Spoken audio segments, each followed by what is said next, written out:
आज का जो हमारा टॉपिक होने जा रहा है वो राहु पे है। आज हम लोग राहु के हवाले से बात करेंगे कि राहु हमारी लाइफ में किस किस तरह से इन्फ्लुएंस होता है। अक्सर राहु के बारे में बहुत सी नेगेटिव चीजें लोगों को पता है कि राहु अगर हमारी चार्ट में इस तरह से इफेक्ट होता है तो फिर राहु के बहुत ही ज्यादा नेगेटिव असरात होते हैं, या फिर राहु का हमारी चार्ट में जहां जहां यानी कि जिस जिस हाउस पर ये नजर डालता है उस हाउस को ये नेगेटिव कर देता है और वहां से हमें बहुत ही बुरे बुरे रिजल्ट्स मिलते हैं। तो आज इन्हीं सभी चीजों पर हम देखेंगे कि राहु का हमारी लाइफ में किस किस तरह से इन्फ्लुएंस आता है और राहु हमारी लाइफ में कौन कौन सी प्रॉब्लम्स क्रिएट करता है, या फिर ये हमें कौन कौन सी बड़ी चीजें प्रोवाइड करता है। यानी कि राहु की एक नेगेटिव साइड है और एक पॉजिटिव साइड है। राहु को हर तरफ से नेगेटिव नहीं माना जाता। हाँ, राहु ये कहते हैं कि राहु हमारी एस्ट्रोलॉजी में एक नेचुरली मेलिफिक प्लैनेट माना जाता है और इसके बहुत से नेगेटिव रिजल्ट्स भी हैं। लेकिन वहीं पर अगर हमारी चार्ट में राहु अच्छा हो तो फिर उसी सूरत में ये बहुत ही अच्छे रिजल्ट्स भी आपको देता है। तो आज हम लोग इसी पे बात करेंगे। सबसे पहले हम यही जानेंगे कि राहु एक प्लैनेट नहीं है, राहु एक शेडो प्लैनेट है। यानी कि इसे हमारी एस्ट्रोलॉजी में नॉर्थ नोड ऑफ मून कहा जाता है। ये जस्ट शेडो है, ये एक यानी कि इसकी कोई फिजिकल बॉडी नहीं है। ये जस्ट एक शेडो की तरह काम करता है। इसके भी बहुत से असरात होते हैं हमारी लाइफ में, बहुत सी चीजें इससे कनेक्टेड हैं जो कि अगर इफेक्टेड हो जाए तो हमारी लाइफ भी उससे उन सभी चीजों पर इफेक्ट डालता है ये, और सभी चीजें डिस्टर्ब होने लगती है हमारी लाइफ में। तो सबसे पहले राहु एक इल्यूजन क्रिएट करता है हमारी लाइफ में। ये जितने भी लोग अक्सर कंफ्यूज आपको दिखाई देते हैं ना, ये राहु की वजह से होता है। राहु एक तरह का आपकी लाइफ में बहुत ज्यादा कंफ्यूजन क्रिएट कर देता है। हमारी लाइफ में जितने भी सडन केसेस हो रहे होते हैं, यानी कि जो भी चीज अचानक होती है ना, कि अचानक से आपको बहुत ज्यादा कहीं से पैसा आ जाता है, अचानक से आपका करियर बहुत ज्यादा स्टेबल हो जाता है, और जितनी भी चीजें यानी कि इस दुनिया में अचानक होती है वो सभी राहु से कनेक्टेड है। और बहुत ज्यादा लोगों को अचानक से आपने देखा होगा कि फेम मिल जाता है, जिसको लोग कहते हैं कि भाई हमें रातों रात इसको कैसे फेम मिल गया, इसके पास रातों रात इतना पैसा आ गया और इससे इतना शोहरत, नेम, फेम इसने कमा लिया इतना जल्दी। और अक्सर लोग कहते हैं कि ये चीज पॉसिबल ही नहीं है, लेकिन जब राहु ये चीज करने पर आता है ना तो फिर ये सभी चीजें पॉसिबल हो जाती है। वो रातों रात आपको बहुत ज्यादा शोहरत देता है, एक माशरे में रिस्पेक्ट भी दे देता है। और अगर यही राहु बहुत ज्यादा नेगेटिव हो जाए आपकी चार्ट में तो फिर ये उसी इंसान को, जो कितना ही ऊपर क्यों ना हो, उसके पास कितना ही शोहरत, कितना ही नाम क्यों ना हो, ये पल भर में उसको नीचे ले आता है, बिल्कुल लो कर देता है। यानी कि एक तरह से उसके पास पैसा और कुछ भी नहीं रहता, वो सारी की सारी चीजें लॉस पे चली जाती है। तो इसी वजह से कहते हैं कि राहु की एक नेगेटिव साइड है और एक पॉजिटिव साइड है। या तो आपको ये बहुत ज्यादा सक्सेस दे देता है या फिर आपको ये बहुत ज्यादा डाउनफॉल दे देता है। तो आज इन दोनों चीजों पर हम देखेंगे, और राहु की नजर के बारे में जो कि मोस्ट इम्पोर्टेंट है। और अक्सर लोग कहते हैं कि राहु जब भी नजर डालता है तो इसकी बहुत बुरी नजर आती है और ये सभी चीजों को खराब कर देता है। सबसे पहले राहु का आपकी चार्ट में नेगेटिव होना, जैसे कि मैंने आपको पहले भी बताया कि नेचुरली मेलिफिक प्लैनेट माना जाता है हमारी एस्ट्रोलॉजी में, और वैसे ही ये नेगेटिव है। तो इसी वजह से ये जिस भी हाउस में जाता है तकरीबन चीजें वहां से इफेक्टेड कर देता है। लेकिन उसी में अगर किसी लकी प्लैनेट यानी कि किसी बेनिफिशियल प्लैनेट की अगर इस पे एस्पेक्ट आ जाए, या फिर ये किसी अच्छे हाउस में जाके बैठ जाए तो फिर ये अच्छे रिजल्ट्स भी देता है। और अगर ये किसी नेगेटिव हाउस में प्लेस्ड हो जाए, जैसे हमारी एस्ट्रोलॉजी में यहाँ पर 6, 8 एंड 12 बहुत ही ज्यादा नेगेटिव हाउसेस माने जाते हैं, और इनमें से अगर किसी भी हाउस में ये जाके बैठ जाए तो फिर ये प्रॉब्लम्स वहीं से क्रिएट करना शुरू कर देता है। इसकी सबसे बड़ी जो चीज आती है वो है इसकी दशा। जब भी राहु की दशा आती है तब जाके ये सारी चीजें एक्टिव होना शुरू हो जाती है। वैसे तो राहु पहले से ही चीजों को यहाँ पर लेकर चल रहा होता है, यानी कि छोटी मोटी प्रॉब्लम्स दे रहा होता है, लेकिन असल यहाँ पर सिचुएशंस ये तब क्रिएट करता है जब इसकी दशा एक्टिव होती है।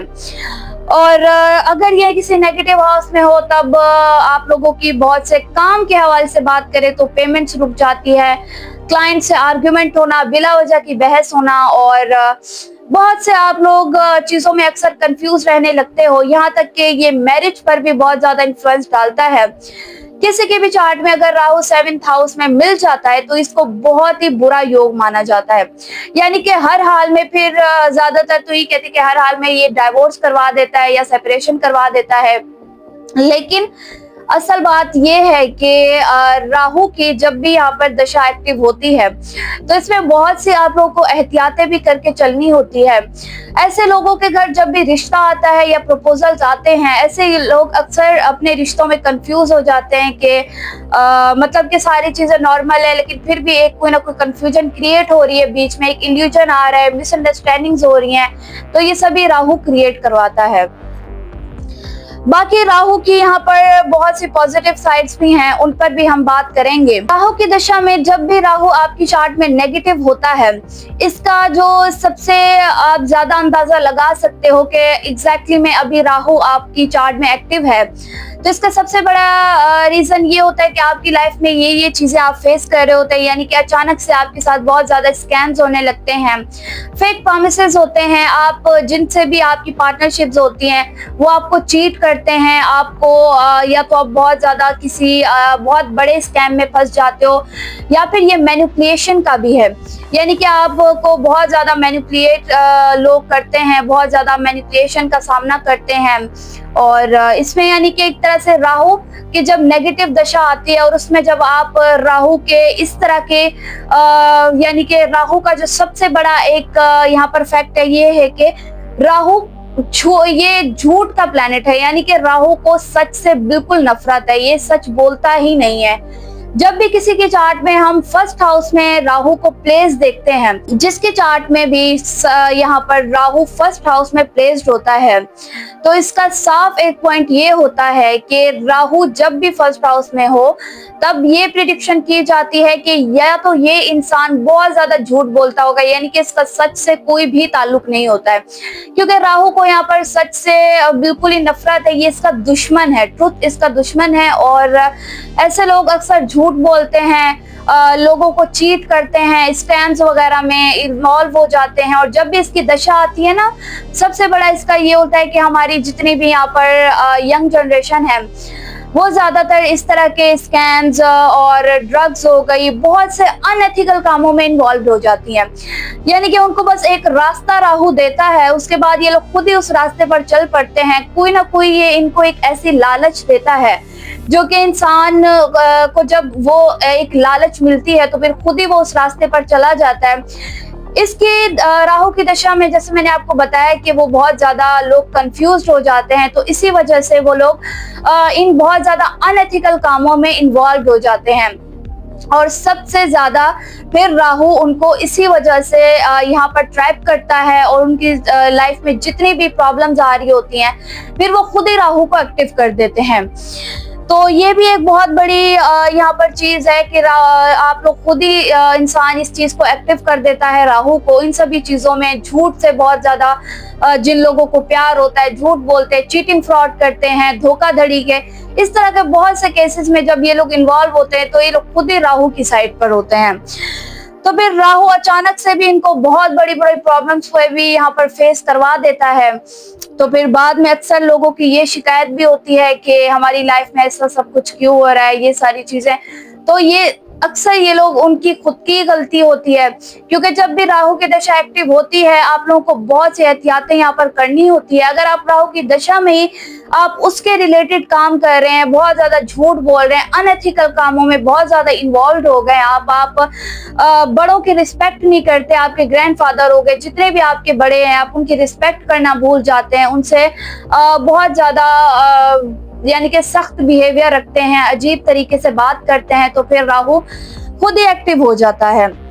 राहु की नजर की बात करें तो राहु जब भी नजर डालता है, इसकी जरा हम समझे तो इसका मतलब ये होता है कि आप लोग अपने गोल से हट जाते हो। आपका जो एक पर्पस होता है, आपका जो एम होता है, आप उनसे बिल्कुल ही हट जाते हो। अगर आपकी लाइफ में जो भी मतलब बहुत ज्यादा मोस्ट इम्पॉर्टेंट चीजें होती है, आपका जो एक पर्पस होता है कि मैंने अपना अभी करियर स्टेबल करना है, मैंने अभी ये काम करना है या तो वो काम करना है, तो इन सभी चीजों से आपका ध्यान अचानक से हट जाता है। ये सारी चीजें अचानक ही होती हैं क्योंकि राहु सडन है, तो इसी वजह से सारी चीजें आपके साथ अचानक ही होंगी। आप बहुत ज्यादा लोगों की बातों में आने लगते हो, और चाहे वो उनका पॉइंट ऑफ व्यू ठीक हो ना हो, आप अपनी चीजें नहीं देखते कि मैं इस वक्त क्या सोच रहा हूँ। जितना भी मतलब जो भी आपको अगला इंसान कह देता है, आप उस चीज के पीछे फिर लग जाते हो, वही काम करने लगते हो। ये भी चीज होती है राहु की नजर में। और एक और चीज यहाँ पर कि आप लोग डिसीजंस बहुत ही ज्यादा यहाँ पर ऐसे लेते हो जो कि बाद में आपको खुद ही नुकसान उठाना पड़ता है, और आप बहुत ज्यादा बाद में रिग्रेट करते हो कि मैंने ये चीज क्यों की। तो ये भी सबसे बड़ा राहु का ही है। अक्सर ऐसे लोग राहु, जिन लोगों को अच्छा फॉरेन से कनेक्टेड होने का शौक होता है ना, राहु की सबसे बड़ी रेमेडी ही यही है कि वो इंसान फॉरेन से कनेक्टेड हो जाए। जिनकी लाइफ में ये सारी चीजें हो रही है ना, सडन प्रॉब्लम्स आ रही हैं, वो लोग बहुत ज्यादा यहाँ पर कुछ लोग मैनिपुलेशन को झेल रहे हैं, या फिर राहु से रिलेटेड जितनी भी चीजों को यहाँ पर ये लोग झेल रहे होते हैं, इनकी सबसे बड़ी रेमेडी ये होती है कि वो लोग फॉरेन से कनेक्टेड हो जाए। क्योंकि राहु यहाँ पर फॉरेन का भी प्लैनेट माना जाता है, इसीलिए जो लोग अगर बैरून मुल्क नहीं भी जा सकते तो वो लोग ऑनलाइन तरीके से वो लोग फॉरेन से कनेक्टेड हो जाएं। चाहे वो काम के हवाले से हो, आप इंपोर्ट एक्सपोर्ट का भी काम कर सकते हो, मार्केटिंग हो जाती है यहाँ पर, और ऑनलाइन बिजनेस आप कर सकते हो फॉरेन में। तो इससे राहु की नेगेटिव एनर्जी बहुत ज्यादा कम हो जाती है, और ऐसे इंसान फिर राहु की प्रॉब्लम से निकलना आहिस्ता आहिस्ता शुरू हो जाता है। और एक चीज यहाँ पर जो सबसे ज्यादा इम्पोर्टेंट है, राहु का जो सबसे पहला अटैक पड़ता है ना, वो पड़ता है आपकी रेपुटेशन पर। ये सबसे पहले इसकी नजर आपकी रेपुटेशन पर पड़ती है, ये आपकी रेपुटेशन को बहुत ज्यादा यहाँ पर खराब कर देता है, और कहीं ना कहीं आप खुद ही इस चीज में इन्वॉल्व हो जाते हैं। आप खुद ही ऐसी चीजें कर लेते हैं राहु के रिलेटेड, जिससे कि आप अपनी खुद ही रेपुटेशन के दुश्मन भी बन जाते हैं। और राहु की तो पूरी कोशिश हो जाती है कि वो आपको एक तरह के माशरे में आपको बदनाम कर दे, प्रॉब्लम्स क्रिएट कर दे। अच्छा, सोसाइटी में यहाँ पर ये जितने भी मतलब कि सोसाइटी में रूल्स होते हैं, इन सभी रूल्स को ब्रेक करने का काम राहु करता है। अक्सर आपने देखा होगा कि जितने भी यहाँ पर मैरिज के रिलेटेड होता है, तो मैरिज से अक्सर लोग लव मैरिज करते हैं, यानी कि अपने घर के खिलाफ जाते हैं, अपनी फैमिली के और सोसाइटी के सबके खिलाफ जाके यहाँ पर वो लोग लव मैरिज करते हैं, और सबको मतलब पीछे छोड़ देते हैं, जस्ट वो अपने बारे में सोचते हैं। और इन सब चीजों से भी रिलेटेड यहाँ पर राहु ही होता है। ये सारी भी गेम राहु की होती है। बस ये होता है कि राहु खुद तो ये सारी चीजें नहीं करता, बस ये इस तरह की चीजें क्रिएट करता है जिससे इंसान फंस जाता है। इंसान को ये ऐसे ऐसे सपने दिखाता है, यानी कि बहुत बड़े सपने दिखाना, और उसके बाद खुद ही उन सपनों में इनको फंसा देना, और बाद में इन इंसानों का यानी कि आप लोगों का निकलना भी फिर बाद में मुश्किल हो जाता है कि इस चीज से फिर किस तरह से निकलें। तो इसके लिए फिर सबसे अच्छी जो चीज होती है राहु की, वो है इसकी रेमेडीज जब तक आप नहीं करते तब तक आपकी लाइफ में चीजें सॉर्ट आउट नहीं होती। अगर हम यहाँ पर मैरिज एंड पर्सनल रिलेशंस की बात करें तो राहु का यहाँ पर बहुत ही ज्यादा डीप इम्पैक्ट पड़ता है। राहु आपकी मैरिज को सबसे ज्यादा यहाँ पर ये इफेक्ट करता है, क्योंकि राहु यहाँ पर क्योंकि इल्यूजन क्रिएट करता है, तो इसी वजह से अक्सर ये रिश्तों में, मैंने आपको पहले भी बताया कि बहुत ज्यादा कंफ्यूजन होती है, और बहुत ज्यादा ट्रस्ट इश्यूज होना, फैमिली पॉलिटिक्स बहुत ज्यादा होती है, तो इसी वजह से अक्सर रिश्ता टूट भी जाता है, रिश्ता नहीं भी हो पाता। तो ये सब भी कहीं ना कहीं राहु की वजह से ही होता है। और राहु यहाँ पर फॉरबिडन लव को भी रिप्रेजेंट करता है, यानी कि किसी डिफरेंट कास्ट से, किसी डिफरेंट रिलीजन से, या फिर एज गैप हो गया, और दूसरी एक चीज लॉन्ग डिस्टेंस से। और लव मैरिज को तो ये वैसे भी रिप्रेजेंट करता है, और मैंने आपको बताया इसके बारे में भी कि लव मैरिज को भी वो जो कि पूरी सोसाइटी के हर चीज़ के खिलाफ हो जाता है इंसान, तो ये भी कहीं ना कहीं राहु की वजह से ही होता है। और अक्सर ऐसे लोग अपनी फैमिली से भी बहुत ज़्यादा यानी कि उनसे भी बहुत ज़्यादा बिगाड़ते हैं और अपनी फैमिली के भी खिलाफ जाते हैं, तो ये सारी चीज़ें भी राहु ही करवाता है।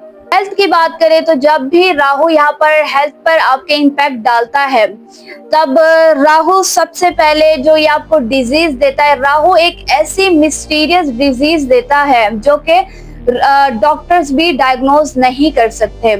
राहु की मतलब कि इतना ज्यादा कोई मुश्किल यहाँ पर चीज होती है जिससे डॉक्टर भी इस चीज को नहीं कर पाते कि हाँ ये डिजीज है, या फिर ये जस्ट ये राहु का ही ये सारा मैटर होता है। और राहु इस तरह के हेल्थ इश्यूज बहुत ज्यादा क्रिएट कर देता है। बाकी यहाँ पर एंजाइटी और डिप्रेशन का तो ये वैसे भी इसको माना जाता है। तो ऐसे लोगों की जब भी राहु की दशा आती है तो ऐसे लोग अक्सर डिप्रेशन का भी शिकार हो जाते हैं जिनकी चार्ट में राहु एक्टिव होता है। एंजाइटी के, स्ट्रेस, इस तरह की चीजें बहुत ज्यादा इनके साथ हो रही होती हैं। या फिर जैसे मैंने आपको बताया कि एक मिस्टीरियस डिजीज ये दे देता है जो कि कोई भी डायग्नोस नहीं कर पाता, तो फिर उसका यही होता है कि फिर राहु की बाद में उनके चार्ट के अकॉर्डिंगली राहु को देखा जाता है कि वो किस किस तरह से प्लेस्ड है, क्या क्या वो चीजें यहाँ पर कर रहा है, तो फिर बाद में उसकी रेमेडीज की जाती हैं और राहु की जितनी भी प्रॉब्लम्स होती हैं वो वहां पर उनको सारी की सारी चीजें यहाँ पर खत्म कर दी जाती है, उनको रेमेडीज प्रोवाइड की जाती हैं जिसमें वो बिल्कुल ही मतलब कि ओके हो जाते हैं, कोई प्रॉब्लम नहीं होती। और एक मोस्ट इम्पॉर्टेंट मैं एक चीज आपको बताना चाहूंगी जो कि राहु की दिशा में आपने बिल्कुल भी नहीं करनी, वो ये है कि किसी पर भी, चाहे वो आपका कितना ही करीबी क्यों ना हो, उस पर ब्लाइंडली ट्रस्ट आपने बिल्कुल नहीं करना। कोई भी डॉक्यूमेंट, कोई भी कागज बिना पढ़े तो बिल्कुल भी साइन नहीं करना है आपने। किसी भी तरह के रिस्की इन्वेस्टमेंट को भी अवॉइड करना है। जब भी आपको ये लगने लगे कि एक पार्टनरशिप में अगर कोई इंसान लॉयल आपके साथ नहीं है, या फिर वो बीच में कुछ चीजें यहाँ पर इस तरह की कर रहा है जिससे आप बहुत ज्यादा कंफ्यूज हो रहे हो कि ये ऐसा नहीं होना चाहिए, लेकिन मतलब कि इस तरह की बार बार प्रॉब्लम्स क्रिएट करता है, तो आप उनके साथ कभी भी इन्वेस्टमेंट से आप अवॉइड कीजिएगा, इन्वेस्टमेंट बिल्कुल भी मत कीजिएगा, क्योंकि इस तरह के भी कामों में अक्सर आपको राहु फंसा देता है। रेमेडीज की बात करें राहु की, जो कि अक्सर बहुत ही ज्यादा यहाँ पर आपको सपोर्ट करती हैं, तो आप ये रेमेडीज लाजमी करें सैटरडे वाले दिन, क्योंकि सैटरडे राहु का दिन है।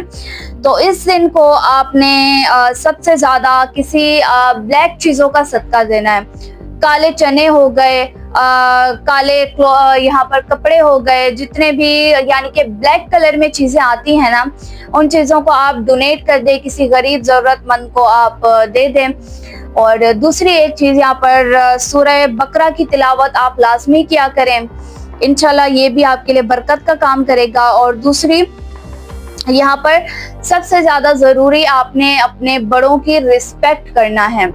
बड़ों की आप जितना ज्यादा रिस्पेक्ट करेंगे, आपके जितने भी बुजुर्ग हैं उनकी जितना ज्यादा आप उनकी बातों को मानेंगे, उनको रिस्पेक्ट देंगे, उनके मशवरे पर अमल करेंगे, तो इंशाल्लाह सारी चीजें यहाँ पर ठीक रहेंगी। कोई भी प्रॉब्लम इंशाल्लाह ज्यादा कोई बड़ी प्रॉब्लम यहाँ पर नहीं होगी। तो अभी वीडियो को रखते हैं यहीं तक, मिलेंगे किसी और वीडियो में, तब तक के लिए अपना ख्याल रखिएगा। अल्लाह हाफिज।